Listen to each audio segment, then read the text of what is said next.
Shalom Bapak Ibu Saudara, bagaimana kabar Bapak Ibu Saudara semuanya? Saya selalu berdoa dan berharap kita tetap dalam perlindungan dan penyertaan Tuhan sampai kita berjumpa dengan Tuhan kita, Yesus Kristus. Inilah iman pengharapan kita, orang-orang yang telah dipilih, dipanggil oleh Tuhan untuk menerima hidup yang kekal. Puji nama Tuhan, hari-hari begitu cepat berlalu. Hari ini hari Minggu, besok kita juga sudah ketemu lagi di hari Minggu selanjutnya. Hari-hari berlalu begitu cepat.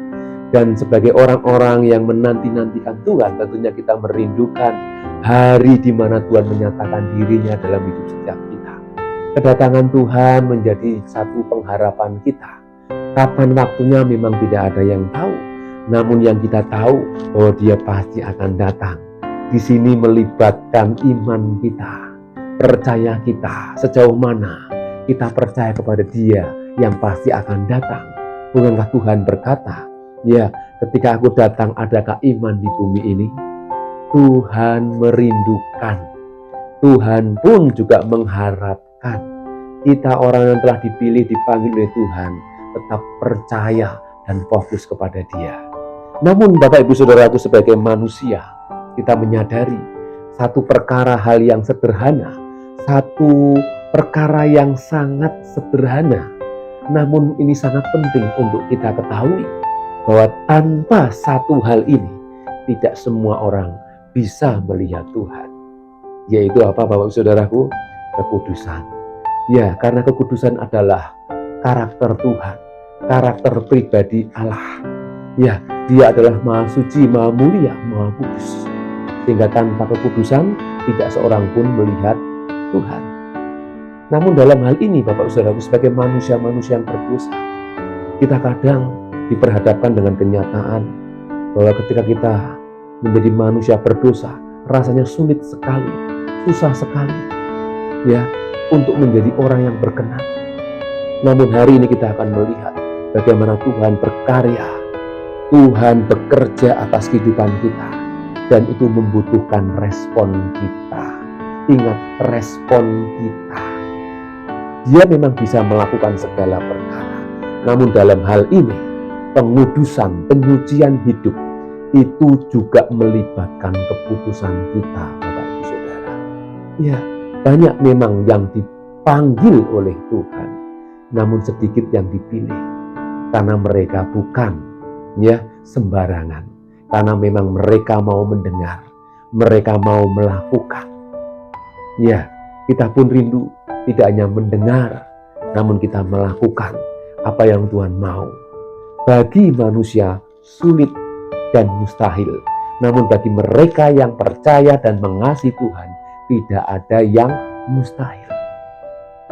Saya perlu ingatkan kepada kita semua bahwa kekudusan adalah bagian dari pribadi Tuhan, dan Tuhan rindu kita menjadi umat yang dikuduskan, imamat yang rajani, bangsa yang kudus, umat kepunyaan Allah. Jangan lupa ayat ini Bapak Ibu Saudara. Satu perkara yang tidak mungkin, namun bagi Tuhan mungkin, karena yang bekerja adalah pribadi Tuhan, dan kita hanya meresponinya, melakukan apa yang Tuhan mau. Amin. Mari kita akan melihat di dalam Injil Matius, pasal yang ke-21, ayat yang ke-12 sampai dengan yang ke-13. 2 ayat saja Bapak Saudaraku, karena saya yakin kita semua pernah membaca perikop ini. Di situ judulnya Yesus menyucikan bait Allah. Ya, tema kali ini akan saya beri judul Siap Dikuduskan. Tema kali ini saya ulangi, Siap Dikuduskan. Mendengar kalimat kudus rasanya mustahil. Tapi mari kita akan melihat kebenaran firman Tuhan. Lalu Yesus masuk ke bait Allah dan mengusir semua orang yang berjual beli di halaman bait Allah.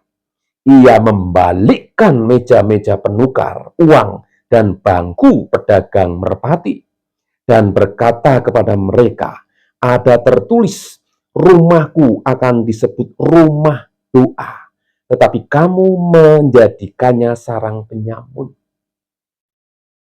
Ada 3 hal yang akan kita ambil dari peristiwa ini.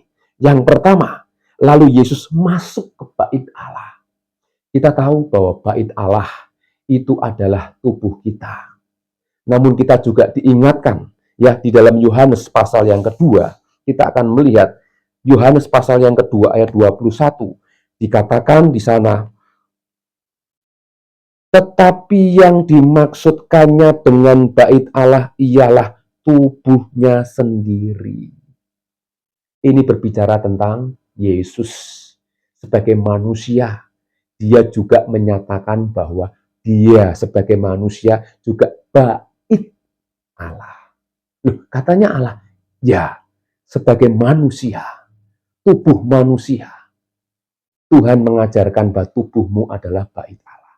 Demikian juga Yesus, tubuh Yesus sebagai manusia, dia adalah bait Allah. Dia yang kudus, dia yang suci. Loh, katanya manusia pasti berdosa. Berbeda. Karena dia lahir dari roh Allah, roh kudus. Dan tubuhnya terpelihara, ya, terpelihara dari segala dosa. Kita harus ingat ini, Bapak Saudaraku. Sehingga ayat ini menegaskan bahwa Yesus dia mengenakan tubuh manusia, namun tanpa dosa. Sehingga Yesus pun mengajarkan kepada kita bahwa kita sebagai manusia juga bisa dan bisa dilayakkan oleh Tuhan, dibenarkan oleh Tuhan, sehingga kita mendapatkan predikat bait Allah yang dikuduskan. Pertama, Bapak Saudaraku, mengapa Tuhan bisa menguduskan hidup kita? Yaitu dikatakan lalu Yesus masuk. Pertama kita harus izinkan Yesus masuk. Ya, masuk kemana? Ke bait Allah. Bait Allah adalah tubuh kita. Kita harus izinkan dia masuk. Kalau tidak kita izinkan, kita tidak akan mengalami perubahan dalam hidup. Kalau kita tidak mengizinkan Yesus berkuasa atas hidup kita, atas tubuh kita ini, ya, tidak akan ada perubahan dalam hidup kita. Jadi pentingnya kita mengizinkan senantiasa Yesus masuk dan berkuasa dan bertahta. Sehingga digambarkan ada gambar hati, di situ ada huruf A, aku. Jika hati kita dikuasai oleh keakuan kita, maka hidup kita tidak akan pernah bisa berubah. Hidup kita tidak akan bisa berbuah karena keakuan kita yang besar. Kita tidak bisa mengampuni karena ego kita besar. Kita tidak bisa mengasihi karena ego kita besar. Kita tidak bisa memberi karena keakuan kita lebih besar. Namun berbeda ketika Yesus berkuasa atas hati kita, atas seluruh kehidupan kita. Apapun yang terjadi, kita dimampukan. Ya, apalagi mengampuni, apalagi memberi, apalagi menyerahkan jiwa. Karena dia adalah gembala yang baik memberikan nyawanya bagi domba-dombanya. Demikian kita diajar untuk berani berubah, berani berbuah, bahkan berani ya memberikan nyawanya karena kita mengasihi Tuhan. Firman Tuhan berkata, barang siapa kehilangan nyawa karena aku, dia akan memperolehnya. Amin, Bapak Ibu Saudara. Belajar dari pribadi Yesus, kita harus mau mengundang dia masuk dan berkuasa atas hidup kita. Menguasai penuh. Namun dalam kenyataannya, banyak orang-orang yang percaya Yesus, mengaku Yesus sebagai Tuhan, hanya sampai sebatas mulut dan pikiran. Namun dia tidak memberikan hak penuh atas hidup dan hatinya. Siapapun Bapak Ibu Saudara. Ya, kadang sebagai pelayan-pelayan Tuhan, mereka melayani Tuhan, namun belum menyerahkan hatinya sepenuhnya kepada Tuhan. Ya, sebagai pengkhotbah, sebagai pemimpin pujian, sebagai pelayan-pelayan Tuhan yang lain, mungkin tubuhnya melayani, tapi belum semuanya, belum tentu hatinya diserahkan kepada Tuhan. Ini yang menjadi alasan kenapa kadang manusia susah untuk diubah, susah untuk berubah, susah untuk memiliki karakter Kristus, karena Kristus tidak pernah diundang masuk. Tubuhnya masuk ke gereja, tubuhnya masuk ke komunitas, namun hatinya tidak mengizinkan Tuhan masuk dalam hidupnya, sehingga tidak ada perubahan. Ya, karena yang dilihat kekecewaan, yang dilihat apa? Sakit hati, yang dilihat apa? Iri hati, dan lain sebagainya. Sehingga tidak ada pertobatan, tidak ada perubahan, apalagi bertobat. Karena akunya yang kuat, bukan Yesusnya yang kuat dalam hati, tapi akunya. Banyak peristiwa dalam hidup yang terjadi, manusia gagal hidup dalam kebenaran karena belum 100% mengizinkan Yesus masuk ke dalam hati, berkuasa atas hidup kita. Jujur, kita semua, saya pun diproses oleh Tuhan. Kekudusan tidak langsung instan, tapi proses, namun pasti. Proses namun pasti. Kenapa? Karena Tuhan yang bekerja. Dan respon kita bagaimana? Ya, jelas dikatakan lalu Yesus masuk ke bait Allah. Pertama kita harus izinkan dia masuk. Serahkan apa yang menjadi kehendak dan maunya Tuhan. Ya, suka-sukamu Tuhan, suka-sukamu Tuhan. Buktikan dengan lagu ini. Apa yang Tuhan mau. Dengar-dengaran bagaimana kita bisa tahu apa yang menjadi kehendak Tuhan. Belajar firman, renungkan firman, lakukan. Ya, nampaknya mudah memang. Tapi secara daging ini Bapak Ibu Saudara. Namun hari ini Tuhan akan betul-betul memulihkan kehidupan kita. Ketika kita mau meresponi firman Tuhan dengan kekuatannya. Bukan kekuatan kita, tapi kekuatannya. Ya, siap dikuduskan jika kita mengizinkan Yesus masuk dan berkuasa. Jangan biarkan pintu hatimu tertutup. Bapak Ibu Saudara yang belum percaya Yesus, izinkan Yesus masuk dalam hatimu. Ya, dan percaya dia sanggup mengubah hidupmu. Mengubah karakter hidup kita yang sebenarnya tidak layak. Kita semua tidak layak. Namun ketika Yesus masuk ke dalam hati kita, berkuasa penuh atas hidup kita, kita bisa diubahkan. Amin Bapak Ibu Saudara. Percayalah firman Tuhan ini. Bukan omongan saya, tapi ini firman Tuhan. Izinkan dia masuk. Yang kedua Bapak Ibu Saudaraku, dikatakan dan mengusir semua orang yang berjual beli di halaman bait Allah. Pada waktu itu memang banyak orang berjualan di bait Allah. Dan semuanya diusir.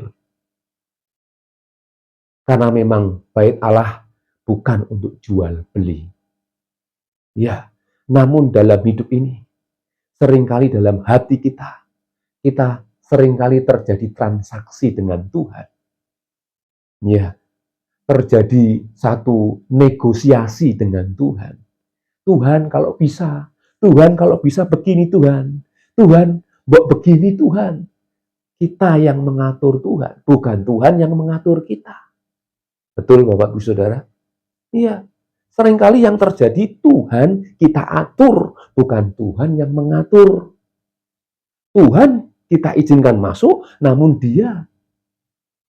kita hanya kasih kesempatan duduk diam, bukan yang berkuasa. Oleh sebab itu banyak orang-orang percaya yang gagal karena mereka inginnya mengatur Tuhan, bukan Tuhan yang mengaturnya.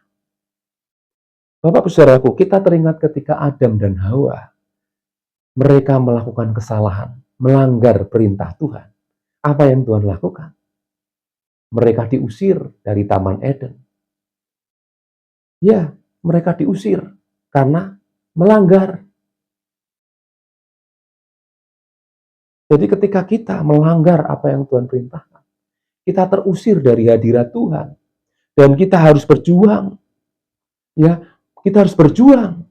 Ketika manusia diusir dari Taman Eden, mereka harus berjuang dan susah payah terus ada dalam hidup mereka. Sampai hari ini. Oleh sebab itu, ketika kita mau disucikan, dikuduskan, kita pun juga harus mau mengusir segala hal yang tidak benar dalam hati kita. Mengusir segala keegoan kita. Ya. Seperti doa Bapa kami mengajarkan, biarlah kehendak-Mu yang jadi. Seperti Yesus berkata, biarlah kehendak-Mu yang jadi. Seperti Maria juga berkata, aku nih hamba-Mu, hamba-Mu ya Tuhan, biarlah kehendak-Mu saja yang jadi. Dalam setiap kehidupan kita boleh berencana, kita boleh punya cita-cita, tapi terlepas dari itu, mari kita izinkan Tuhan untuk terlibat dalam kehidupan kita, karena Dia yang memampukan. Amin, Bapak Ibu Saudara. Sehingga bagian yang kedua ini kita harus betul-betul memahami. Usir. Yesus bisa mengusir roh jahat dalam hidup setiap manusia. Yesus bisa mengusir segala sakit penyakit. Yesus bisa mengusir segala belenggu dan beban berat. Kita harus ingat hal ini. Ya, sehingga bagian kedua ini, bagian kita juga harus mau meresponi dengan baik. Ya, kita harus benar-benar buang. Kita usir pikiran-pikiran kotor, perkataan, kebiasaan ngomong kotor. Mari kita usir semua. Ya, kita jauhkan. Kita minta Tuhan memperbaharui karakter kita, pikiran kita. Kalau kita mau disucikan oleh Tuhan. Amin, Bapak Saudaraku. Dia adalah firman. Yesus adalah firman. Firman yang menyucikan. Firman yang menguduskan. Kenapa dia bisa menebus dosa manusia? Karena dia suci. Karena dia adalah gambaran pribadi Allah yang kelihatan dan yang menebus dosa manusia. Kalau bukan Tuhan, tidak mungkin. Sehingga dia adalah contoh bagaimana manusia yang berkenan di hadapan Tuhan. Menjadi manusia yang berkenan di hadapan Tuhan. Karena dia adalah suci. Sucilah kamu sebab aku suci. Kuduslah kamu sebab aku kudus. Tanpa kekudusan, tidak seorang pun dapat melihat Tuhan. Amin, Bapak Saudaraku. Mari kita usir dari kehidupan kita, dari hati kita, segala kepahitan, kegeraman, amarah, iri hati, ya, segala akar-akar kepahitan yang tidak benar, kita usir, kita buang, dijauhkan, supaya kita benar-benar siap menantikan kedatangan Tuhan. Tuhan datang kapanpun, ketika kita siap, hidup kita siap, kita akan tenang, kita akan damai. Amin, Bapak Ibu Saudara. Bagian yang ketiga, yang terakhir, ya, bagaimana kita siap dikuduskan, yaitu dikatakan, ia membalikkan meja-meja penukar uang dan bangku pedagang merpati. Pada waktu itu memang Yesus membalikkan, ya, meja-meja pedagang-pedagang, supaya mereka sadar, jangan dikotori. Kamu harus berubah. Dan Yesus sanggup membalikkan keadaanmu. Yang dulunya nakal, bejat, duga, menjadi penjahat kelas berat, tapi masih hidup. Dan ketika percaya Yesus, Yesus sanggup mengubah. Jika Yesus mengampuni penjahat yang ada di sampingnya waktu itu, dan dia langsung mengangkat bersama, dan membawanya ke Firdaus. Penjahat kelas besar tentunya. Ya, tidak main-main. Tapi Tuhan bisa. Tuhan mau menerimanya. Karena dia percaya. Bagiannya percaya. Banyak sekali kesaksian, ya, orang-orang yang dipakai Tuhan. Mereka berlatar belakang penjahat kelas berat. Ya, mereka seorang pembunuh. Dan lain sebagainya. Ketika ditangkap oleh Tuhan, mereka berbalik. Dibalikkan kehidupannya. Menjadi luar biasa. Banyak tokoh-tokoh di dalam Alkitab, mereka yang memiliki latar belakang yang sangat tidak pantas, tidak layak sebenarnya. Namun Tuhan masih pakai mereka, menerima mereka, karena mereka meresponi panggilan Tuhan. Mari Bapak Saudaraku, sejauh mana hidup kita sampai hari ini meresponi panggilan Tuhan untuk kita mengalami pembaharuan dan perubahan hidup kita, karakter kita. Bukankah tujuan Tuhan menjadikan kita pengikut Kristus menjadi serupa dengan Dia? Ini adalah tujuan Yesus hadir ke dunia, supaya yang percaya tidak binasa, melainkan beroleh hidup yang kekal. Yang ketiga, Dia sanggup membalikkan keadaan. Apapun keadaanmu saat ini, jika engkau masih diberi kesempatan hidup seperti Petrus hidup, bukan seperti Yudas, dia justru bunuh diri, menyanyiakan hidup yang Tuhan berikan. Petrus bertobat dan kembali berbalik arah. Dia melakukan pekerjaan pelayanan Tuhan yang luar biasa. Bahkan 3.000 langsung orang bertobat. Ini perkara yang luar biasa. Tuhan bisa pakai kita. Sebesar apapun dosamu, semerah kirmisi akan diubah menjadi putih seperti bulu domba. Ini yang menjadi dasar. Apa yang tidak mungkin menjadi mungkin karena Dia yang bekerja. Dan semuanya tergantung respon kita. Dia bisa membalikkan keadaanmu yang hari ini mengalami persoalan. Seberat apapun, Tuhan sanggup membalikkan keadaanmu. Asal engkau izinkan Dia masuk, izinkan Dia membuang segala yang tidak benar, mengusir segala hal yang tidak layak. Dia sanggup membalikkan keadaan hidupmu, hidup kita semua, menjadi orang-orang yang layak. Oleh sebab itu firman Tuhan berkata, kerjakanlah keselamatanmu. Itu berarti Tuhan juga memberikan kesempatan untuk kita mengambil keputusan yang benar. Bagaimana hidup benar, hidup suci. Bapak Ibu Saudaraku, dalam perjalanan hidup saya pun tidak semulus, tidak semudah apa yang saya bayangkan. Ketika mengalami kegagalan, Tuhan masih beri kesempatan. Dan saya ingin ambil kesempatan itu untuk berjuang hidup berkenan di mata Tuhan. Tidak mudah secara manusia, tapi bagi mereka yang percaya dan mengasihi Tuhan, jalan terus bersama dengan Tuhan kita bisa. Sebab yang bisa menilai, yang bisa mengukur kekudusan hanya Dia, Tuhan.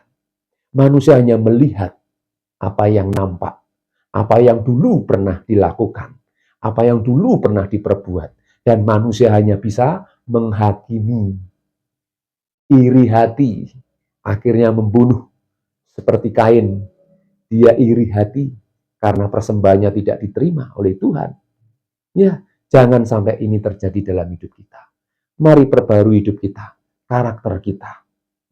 Bukan hal-hal yang hebat-hebat yang bisa kita lakukan, namun karakter nomor satu.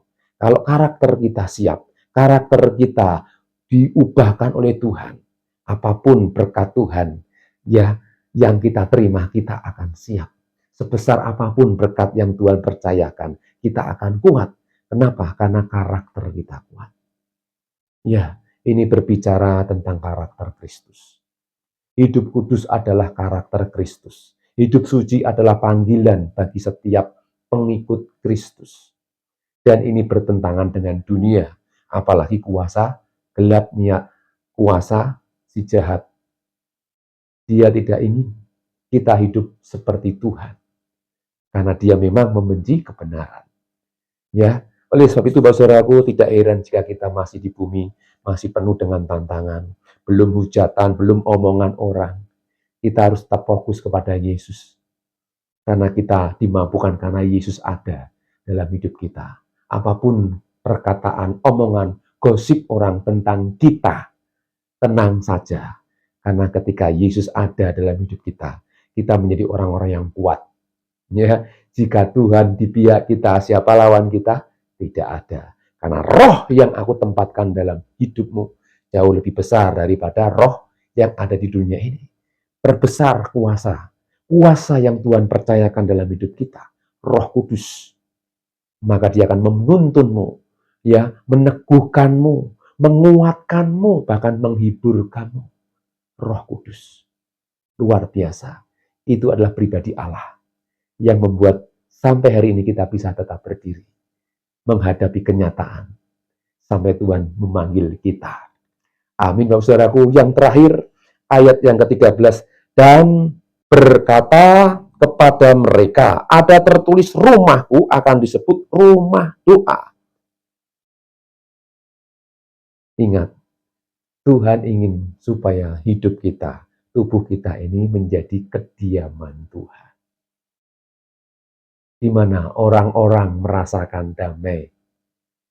Di mana orang-orang yang ada di sekitar kita merasakan ketenangan. Tuhan panggil kita untuk membawa damai. Kapan damai bisa dirasakan? Ketika Tuhan hadir dalam hidup kita. Dan kita memancarkan damai itu di tengah-tengah lingkungan dimanapun kita berada. Ya, 1 Korintus 6 ayat 19, mari kita akan melihat.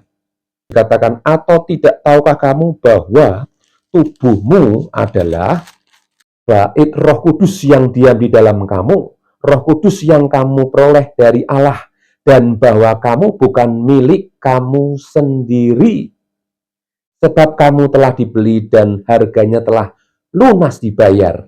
Karena itu muliakanlah Allah dengan tubuhmu. Ayat ini jelas, sering kita dengar, namun kalau tidak diulang, kita bisa lupa. Kenapa kita harus berulang-ulang?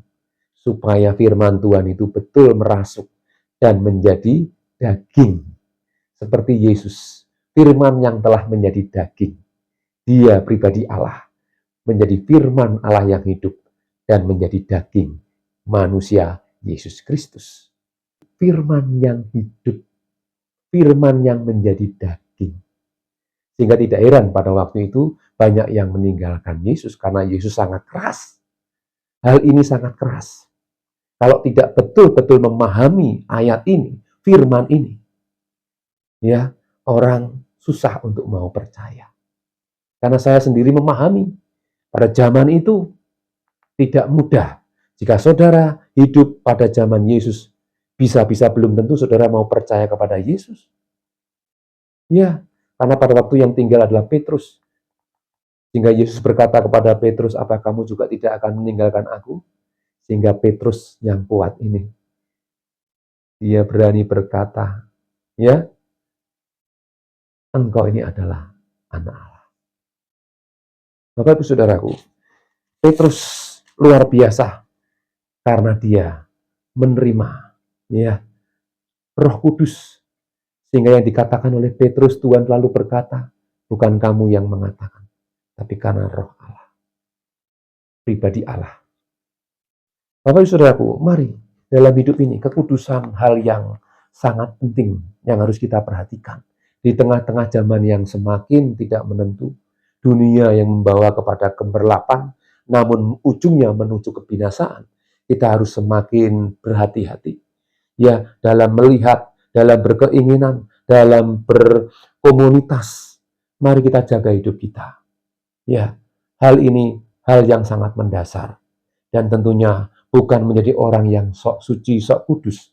Namun memang Tuhan panggil kita untuk hidup kudus. Karena ini adalah perintah Tuhan. Amin. Mari kita akan berdoa. Bapa di surga, terima kasih hari ini kami bersyukur. Kami sudah menerima firman-Mu, firman yang mengingatkan kami. Untuk kami semakin hari semakin menjaga hidup kami. Karena kami tahu kedatangan-Mu tidak akan lama lagi. Dan Engkau akan mengangkat setiap kami yang hidup berkenan. Hidup kudus di hadapan Tuhan. Biarlah apa yang kami dengar, firman yang selama hidup kami terima, biarlah kami menghidupinya. Kuduskan kami dengan firman. Ampuni segala hal yang masih kurang berkenan dalam hidup kami. Terima kasih Bapa, kami serahkan hidup kami sepanjang hari ini. Berkati dengan segala kebaikan dan kemurahan Tuhan. Sepanjang hari ini, hari demi hari, kami serahkan dalam tangan kuasa-Mu. Dalam nama Tuhan Yesus kita yang percaya, katakan bersama. Amin. Tuhan Yesus memberkati.